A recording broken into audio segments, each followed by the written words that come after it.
Hey gang, number one Marmaduke fan here. I haven't done a Marvel versus DC in a while, and this one's actually a tie. I really liked both of these books. I'll just flip through them real quick. So this is the intro issue for Beta Ray Bill. It was Thor number 337. It was written and all the art was done by Walter Simonson, one of the old heads of the industry. And one of the things I found interesting about it is I think Walter, because he's both talented and practiced, there are a lot of pages that have kind of like a easy looseness to them, but he still has it's sort of like he draws in a very tight style, but you can tell that he's relaxed while he's doing it. So, some cool setup pages for the space aliens, things like, pushing poses past realism, but it's really cool that way because it just looks nice that way. There's good emotion to the story. There's some good old Stan Lee style purple prose. I don't know much about Beta Ray Bill. I guess he was sort of introduced as a villain and an alien who then becomes worthy of the hammer of Thor and does a heel face turn later. But I don't know much about him. I wasn't the biggest Thor fan as a kid, but what I'm kind of getting the feel for is the appeal of it is it's taking loose inspiration from Norse mythology and then mixing in a bunch of aliens just to make it different and weird in its own thing. And it had a nice little human story where what's his name? It shows how much I know about Thor, but Thor's secret identity sometimes feels like he envies humans and them not having the cares and troubles he has as Thor. And then ironically, he loses the hammer, and Beta Ray Bill, I'm not quite sure how it works. So Beta Ray Bill is Thor now because he has the hammer and he's worthy of it, or the guy who was Thor, is it a secret identity, or is like the consciousness of Thor inhabit you? I didn't pay much attention to Thor at all as a kid, but this was a very, very fun comic by a master of the craft.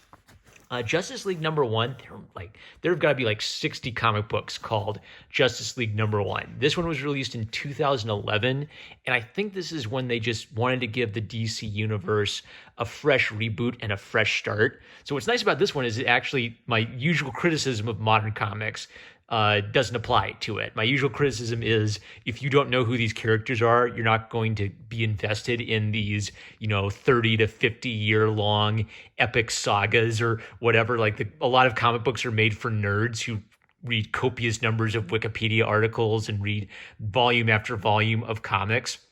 This is just a fun adventure story which introduces the characters for the Justice League as if you're meeting them for the first time. And since it's a reboot, I guess that is technically what it is. I also think there's a movie based on this, but I would recommend the comic. I do really like the DC animated movies. They're sort of like fun crash courses, but this one's illustrated by Jim Lee. So you're not going to get the Jim Lee illustrations in the movie adaptation. And the inker is, where's the inker? Oh, I had him.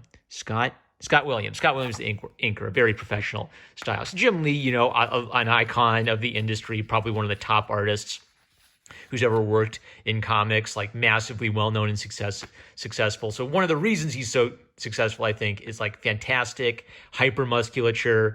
He seems to add like a lot more detail to his style than a lot of other artists do. Maybe that's why he's not working as much anymore. Now he's more of an administrator, and I think he should just sit his butt in a chair and just keep drawing comics for the rest of his life, because that's he's the kind of artist who sells you a comic based purely on seeing that Jim Lee is doing the pencils for it. So there's a lot of fun stuff.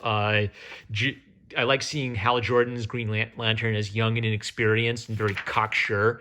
Even kind of like the gag of like, Batman doesn't have any superpowers. That's so weird. So the only way Batman can keep up is by basically keeping his wits about him and planning everything beforehand. But it's just a fun, don't worry about all, 60 years of continuity. Let's just tell a fun story about the Justice League fighting the aliens for kids, and it ties up nice at the end. Written by Geoff Johns, and I thought it was, it's not a completely self-contained story. It leaves off with a cliffhanger of the fight for next time, but a lot happened in the first issue. Oh, they set up Vic Stone. They did a really good job setting up Vic Stone as a genuine character with a human problem. He feels identifiable. He feels like a good viewpoint character. So if a lot of the Justice League are older, Vic is kind of like who you could latch on to as a teenager. Great comic. So two good recommends. They're both going to the little free library system. With that, I'm number one Marmaduke fan. I love you guys. Catch you later.